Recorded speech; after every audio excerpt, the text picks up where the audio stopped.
એ મનુષ્ય જેવી છે, કારણ કે જેવું પણ આપણું જે જાતું નથી.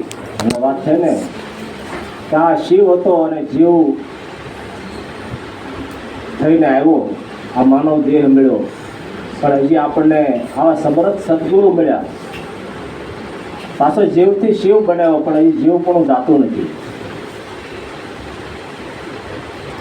સંતો મહાપુરુષો મહેનત કરે છે કે આ જીવને શિવ બનાવે, પાછો આ જીવ અધોગતિમાં જતો હોય તો સદગતિ તરફ વાળવાનો.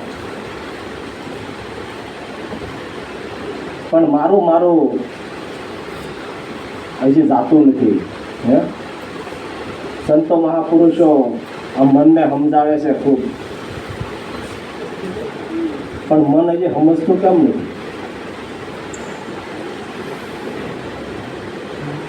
કારણ કે વારી વારી આ મનને સમજાવે, હે તો પાછું આ નોખું તાણે આ સમજતું નથી.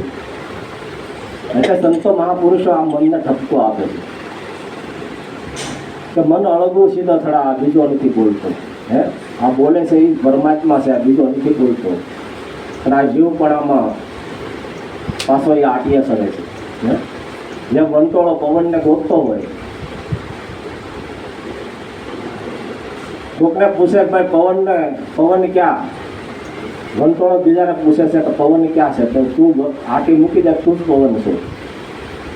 એમ આપણા મનમાં આટી પડી છે, એટલે પરમાત્મા દેખાતો નથી.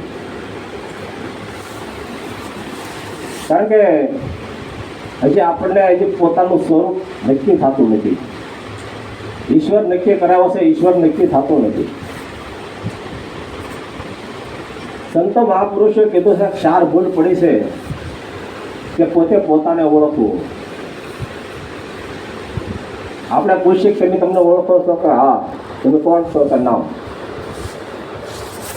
આ તો એક આપણે સદગુરુ મહારાજે ગાદી કરી અને આપણને આવું સમજાવ્યું છે, પણ એનું મંથન કરીને આપણે જીવનમાં કેટલું ઉતાર્યું? નામનો જો રટા રટે તો કંઈક અનુભવ થાય, પણ બોલે કાંઈ નહીં થાય. પોતાને કંઈક અનુભવ કરવો પડશે. અનુભવ વગેરે કાંઈ પ્રાપ્ત થાય એવું નથી. હે કારણ કે ગમે એ રીતની વાત સાંભળીએ, પણ પોતાને અનુભવ રૂપી પુત્ર પ્રાપ્ત ન થાય ત્યાં સુધી વાંગણી કહેવાય. આપણે બધી વાતો કરીએ છીએ કે ઈશ્વર આવો છે, પોતાનું સ્વરૂપ આવું છે, પણ આપણો અનુભવ કેટલો? એમાં આપણે કાંઈ અનુભવ કર્યો? સંતો મહાપુરુષો કહેશે કાંઈક મહેનત કરીને પોતે પોતાનો કાંઈક અનુભવ કરો. એટલે સંતો કહેશે આ કીધે કશું નહીં ઉપજે, વાતો એ વાળું નહીં થાય. પાણીનું ઘી બને તો દુનિયા લોકો શું કામ ખાય? હે 56 ભોગની થાળી આપણી મોર પડી હોય, પણ આપણી થામુકી મહેનત ન હોય તો મોઢામાં જાય નહીં સ્વાદ ખોળી લે. કાંઈક આપણે કાંઈક કરવું પડશે. નકરો સાંભળીશું જાણી લીધે કાંઈ નહીં થાય. માણવાનું છે. આ મનુષ્યનો દેહ મળ્યો છે, કાંઈક આનંદ કરવાનો છે, માણવાનો છે. આ તો આનંદ છે એ જ પરમાત્માનું સ્વરૂપ છે. કાંઈક ગમે એ ઉત્સવ આનંદ ઉજવી છતાં એમ કે ભાઈ નિરાતના સંતો આવો કે આનંદ આવો કે ઉજવે છે એમ. હે એટલે મનુષ્યનો દેહ મળ્યો છે આનંદ કરવા માટે મળ્યો છે. કાંઈક આનંદ કરો, કાંઈ ઉત્સવ ઉજવો કાંઈ ખરાબ છે? સંતો મહાપુરુષો થઈ ગયા એની આપણે આરતી ઉત્સવ ઉજવીએ છીએ, વેળાવડા કરીએ છીએ. શું કામ કરીએ છીએ? આનંદ કરવા માટે, તાજું કરવા માટે. તો આવો આનંદ કરવાનો છે. આ તો કોને ખબર દેખાદેખી થતી હોય, એકબીજાને કંઈક બળતરા થતી હોય, કંઈક દુઃખ થતું હોય કે આવું ઉજવે છે. હે મનુષ્યનો દેહ મળ્યો છે. કીધું છે કે વારે વારે મનુષ્યનો દેહ મળે તો ભગવાનનું ભજન કરીને આનંદ કરીએ. હે આ મનુષ્યનો દેહ મળ્યો છે તો કંઈક આનંદ કરવા માટે મળ્યો છે. નકર આત્મા સ્વરૂપને તો એ તો આનંદ સ્વરૂપ જ છે, પણ આ જીવ છે એટલે આનંદ કરવાનો છે, પરમાત્મામાં ભળવાનું છે. એમના પરમાત્મામાં કેમ ભણાય છે? જાણી લીધું. હે પછી આત્મ જ્ઞાન થઈ ગયું.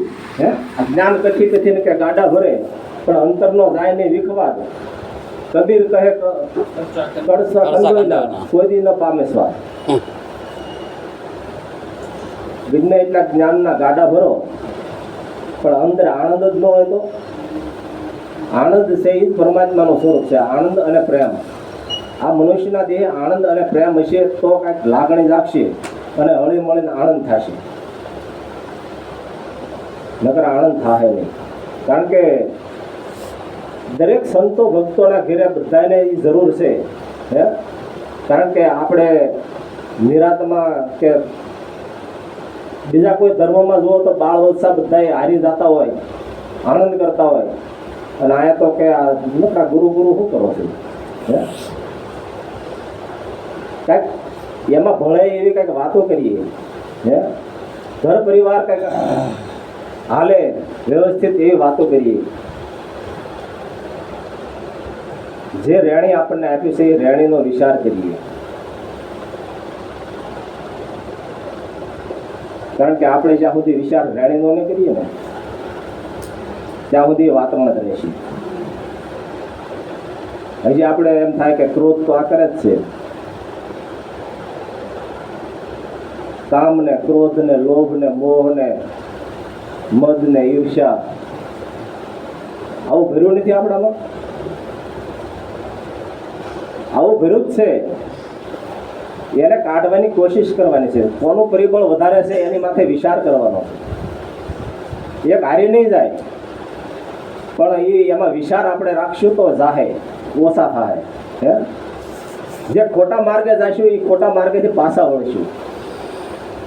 કારણ કે આ જાય એવું નથી. આ તો રાખવું પડે એમ જ છે. ક્રોધ નહીં થાય તો કાંઈ ક્રોધ તો કરવો પડશે. તમારા છોકરા તમારા લાઈનમાં રહે નહીં.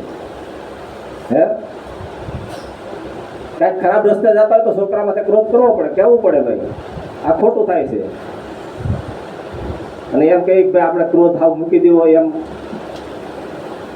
કારણ કે આ બધું જીવનમાં જરૂર હોય ને આ જરૂરનો ઉપયોગ કરવો પડે. સંતો મહાપુરુષો બધો ઉપયોગ કરેલો છે.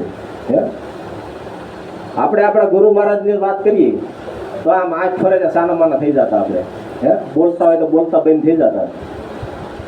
શું કામ? કારણ કે એ ખીજાવાની બીક લાગતી આપણને. અને આપણે જરાક કોઈકને ખીજાય તો કેમ કે આ તો આખું સંત થઈ ગયા. હે આ તો એ કંઈ સમજ્યા નથી, બીજાને સમજાવવા નીકળ્યા. આ તો આપણે સમજવાનું છે અને બીજાને સમજાવીને એ લાઈનમાંથી હાલવાનું છે. હળી મળી અને પ્રેમથી હાલવાનું છે.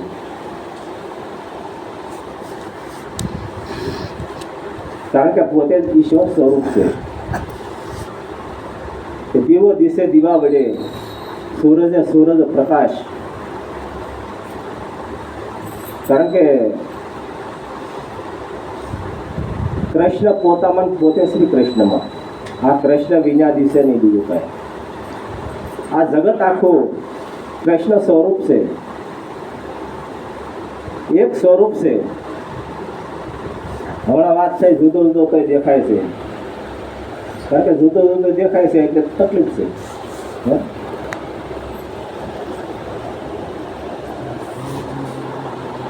દિવસે હમણાં થોડા મારા વાત કરતા હોય કે ભાઈ આંખ્યું વિશે તમે પી જાઓ તો ગળ્યું ન લાગે. ત્યારે કે ઉગાડી આંખી એવું લાગે છે, વિશેલી આંખી એવું લાગે, બે હરખું જ લાગે. જો હરખું થઈ જાય તો તકલીફ જ ક્યાં છે? આપણે હરખું કરવાનું છે ગમે એમ કરીને. જો હરખું થઈ જાય, અરસપરસ જો પરમાત્મા સ્વરૂપ જો દેખાય તો તકલીફ બધી મટી જાય એમ છે. પણ દેખાતું નથી. અને સદગુરુ મહારાજે આપણને આંખે દેખાડ્યા ને હાથે જલાવ્યા. નામ તણાની શાંતિ મને ગોવિંદ મેળાશે ગુરુ જ્ઞાનથી. ગુરુએ આવું જ્ઞાન આપ્યું છે કે નામથી પરમાત્માની ઓળખાણ કરાવી છે. તો નામ વગરની કોઈ જગ્યા ખાલી નથી.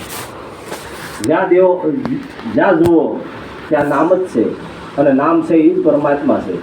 જો એવી આપણી દ્રષ્ટિ થઈ ગઈ હોય તો પછી ખટપટ બધી કાંઈ રહે નહીં. તો ઈશ્વર પરમાત્મા બધે દેખાય. હે અણુમેરું જળ ચેતનમાં બધે સબર ભરેલો છે. નાના મોટા સૌ હરિના ઘાટ, કોઈ સૂક્ષ્મ ને કોઈ વેરાટ. આ પળે પળે જોયું પછી તો પ્રભુ વિનાનું કોઈ પદાર્થ નથી. પ્રભુ બીજાની કોઈ બી જગ્યા ખાલી નામ વગરની નથી. પણ આપણી જો એવી દ્રષ્ટિ થઈ જાય તો, જો સદગુરુ મહારાજની દ્રષ્ટિ જો લાગી જાય તો બધું દેખાય એવું છે. તો આ ઘાટ હોવા છતાં ઘાટના દર્શન થાય, રૂપના ન થાય, અરૂપના દર્શન થાય. રૂપ છે એ માયા છે અને માયા છે એ મા છે. એવી દ્રષ્ટિથી જો જોવાઈ જાય તો માયા છે એ પરમાત્માના ઘરની પટરાણી છે. તો એ મા તરીકે આપણે એને ઓળખીએ, પણ આપણે એમાં લપસી જઈએ છીએ એટલે આમાં ફસાઈએ છીએ. કારણ કે આ જીવ પણ જાય તો મેળ પડે, નકર આમાં પાછા આપણે આપણું આ માયાનું જાળ છે ને એમાં આપણે ઘૂસવાઈએ છીએ. જેવી રીતે કરોળિયો એના જાળો બનાવ્યું હોય એમાં ઘૂસવાય, એમ આપણું બનાવેલું આ જાળું છે અને આપણે આમાંથી છૂટવાનો ઉદ્યમ કરીએ પણ આ જીવ બમણો બંધાતો જાય છે. કારણ કે આપણે પાસે એ જપ ને તપ ને તીરથ ને વ્રત ને હોમ ને હવન ને આમનમ પોતાના સ્વરૂપમાં રહી નથી શકતો કે આ જગત કરે છે એવું હજી હું કંઈક કરું. હજી એવી આપણને આશા છે કે આ બીજા કરે છે તો આપણે શું વાંધો. જે હાસુ જો સ્વરૂપ પોતાનું ઓળખાઈ ગયું હોય તો બીજાને એ રાહ બતાવે.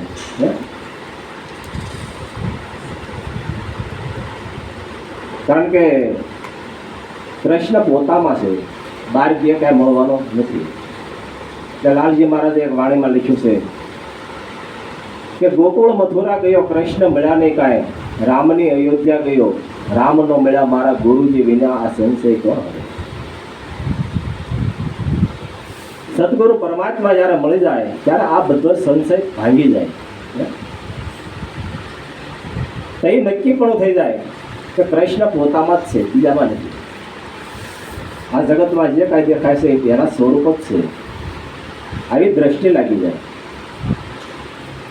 અને જો એવી સમદ્રષ્ટિ થઈ જાય તો પછી કાંઈ કરવું પડે નહીં. આ દ્રષ્ટિ ગુરુ મહારાજની છે અને આ જો શિષ્ય ગુરુ મહારાજનું સડી ગયો હોય તો પોતાનું જીવન પવિત્ર રહે, દ્રષ્ટિ સમદ્રષ્ટિ થઈ જાય. પછી ગુણ અવગુણ દેખાય નહીં, પણ હજી આપણને ગુણ ને અવગુણ હજી દેખાય છે. કારણ કે અવગુણ હોય પણ એમાં એક ગુણ છે હોય તો એમ ગુણ એમાં લેવાની જરૂર છે. આપણે ગુણ ગ્રહી બનવાનું છે. ગુરુ મહારાજ ઘણી વાર કહેતા કે ગુણ ગ્રહી બનો, અવગુણ ન પકડો. પણ આપણને જે કામની વસ્તુ નથી એ યાદ રહેશે, પણ કામનું જે છે એ યાદ રહેતું નથી. હાલો બેમાંથી એકે નો યાદ રહેતો એક વાત થોડી કે ભલે એકે યાદ તો નથી રહેતું, ઓલું ભૂલાઈ જાય છે. મારી જોડે મારે બે ભૂલાઈ જાય, એકે યાદ નથી રહેતું. તો ઓલું પકડાઈ જાય છે, ત્યાં આટી સડી જાય છે, એ છૂટતું જ નથી, ગાંઠ પડી જાય. તો મને આમ કહેવાય કેમ? કારણ કે આ તો બધો અરસપરસ આનંદ કરવાનો છે. ગુરુ મહારાજ કહેતા કે એક વાણિયો હતો, વાણિયો છે ને વ્યાજ વટા કરે. હવે જે પૈસા લેવા આવે ને એને સાનું કે પાણીનું કાંઈ પૂછે નહીં અને એક શક એની વાસરીને કોરે બે તો પાણી ન પાય. અને પછી ઓલો વ્યાજે પૈસા લેવા આવ્યો ને એ બિચારો બે હપ્તાને જરૂર હોય એટલે પછી વાણીઓ આવી પછી પૈસા દે ને પછી ઓલો વયો જાય, પણ સા પાણીનું પૂછે નહીં. પછી ઉઘરાણીએ જાય ને તે ઉઘરાણીએ જાય ત્યાં એને કોઈ પૂછે નહીં સા પાણીનું. એ બે બિચારો આમ ખળું લેતા હોય ને ખળાનો ઓલા પણ ત્યાં કોઈ પૂછે નહીં. એમ વર્ષો વૈયા ગયા. પછી એને છોકરાની વહુ છે ને, છોકરો પરણીને આવ્યો એટલે એનો વહુ આવી, વહુ સંસ્કારી અને સેવાભાવવાળી. એટલે જે માણસો આવે ને એને ચા પાણી પાય ને ખવડાવે ને એવું કરે. પણ વાણીઓ દુકાને હોય, વ્યાપાર કરતો હોય એટલે એને કાંઈ ખબર ન હોય. સમય ગયો અને પછી એને ઉઘરાણી કરવા જવાનું થયું. તે વાણિયાએ કીધું કે મારું ટિફિન કરી દો, એટલે મારે ઉઘરાણીએ જવાનું છે. તે કે ટિફિન તમારું ત્યાં મોકલી દીધું છે, તમે જાઓ. એટલે વાણીઓ વિચારમાં પડી ગયો, ટિફિન મારું મોકલી દીધું એમ કેમ કીધું? તે કે તમે જાઓ ને ત્યાં ટિફિન મોકલી દીધું છે. હવે વાણીઓ ત્યાં ઉઘરાણી ગયો તો ઓલા કે મારે ત્યાં આવો, ઓલા કે મારે ત્યાં જમવા આવો. કારણ કે અહીંયા જમી ગયા હતા એટલે બધા તાણ કરે. કારણ કે આપણે એવું કંઈક અગાઉ જો મોકલી દીધું હોય ને તો આપણે એ પછી ટિફિન હારી ન લઈ જવું પડે, ત્યાં હોય તૈયાર જ હોય. એમ આ ભજન સત્સંગ છે એ પોતાની માટે છે. આ આપણું પછીનું કંઈક ભાથું છે, આપણો કંઈક પૂર્વના કર્મ સારા હશે એટલે મનુષ્યનો દેહ મળ્યો છે. આ મનુષ્યના દેહે આપણે આવા સદગુરુ મહારાજ મળ્યા, કાંઈક આપણે એવી પૂર્વની કમાઈ છે એટલે આપણે હળી મળીને ભજન કરીએ છીએ. એક તો મનુષ્યનો દેહ મળ્યો, બીજા આવા સદગુરુ મળ્યા સમરથ, અને ભજનમાં આપણે આજે આનંદ કરીએ છીએ, કાંઈક ભવનું ભાથું પણ બાંધીએ છીએ. કારણ કે આ મોંઘો મનુષ્યનો દેહ છે. અને ઘણા તો એવું કહે કે ભાઈ આ ભજન કરીને હું ક્યાં આમાં કાંઈ હારે લઈ જવાનું છે, ખોટા ખોટા તો ઉજાગરા કરે. પણ એવું નથી. કારણ કે કર્મને આધીન આખું જગત છે. આવો મોંઘો મનુષ્યનો દેહ મળ્યો હોય તો કાંઈક ભગવાનનું ભજન કરી લેવું. કારણ કે આ મનુષ્યનો દેહ છે એ ભગવાનનું ભજન કરવા માટે જ મળે છે. પણ આપણે ઉપયોગ એનો કરતા નથી એમાં, અને આ માયામાં ફસાણા છીએ એટલે પાછા 84માં પાછા જાય છે. એટલે સંતો મહાપુરુષો પણ લખે છે તને મળ્યો મનુષ્ય અવતાર, હળિયું કાઢે હરી તને નહીં મળે. આવો મોંઘો મનુષ્યનો દેહ મળ્યો છે, હળિયું કાઢે હરી તને નહીં મળે. તારો મનુષ્ય જન્મ એળે જાય, ભજન કરી લે ગુરુદેવનું. કારણ કે દેવી દેવલા પૂજા થકી શું મળે? પથરા પૂજે નહીં આવે પાર. આ જગતની અંદર પથરા પૂજે મેળ આવે એવું નથી. કારણ કે કણ કણની અંદર પરમાત્મા છે, પણ આપણને જીવતો લાગતા માણસ છે એમાં પરમાત્મા ન દેખાતો હોય, અને પથરામાં દેખાય તો એ કેમ મેળ પડે? જ્યારે માતા પિતા હોય, વૃદ્ધ હોય, અને ન્યાય એમાં ભગવાન ન દેખાતો હોય, મંદિરે આપણને દેખાય તો એ કર્મ કેવું લાગે? એટલે માતા પિતા અને સદગુરુ સિવાય બીજો કોઈ મહાદેવ નથી કે અવળા સિદ્ધ મરોસો નથી. આમાં ગુરુ ગોવિંદની ખબર પડતી નથી કે અવળા સિદ્ધ મરોસો નથી. આ જગત આખું અવળું મથે છે. એનું આ દુઃખ સંતો મહાપુરુષોને છે. કારણ કે જીવતા છે, જે સમર્થ છે, જે બોલે છે, એને કોઈ કાંઈ બોલાવતો નથી, એને થાળ ધરાવતું નથી, અને કોઈ બોલતો નથી, એને થાળ આપણે ધરાવવા જઈએ છીએ.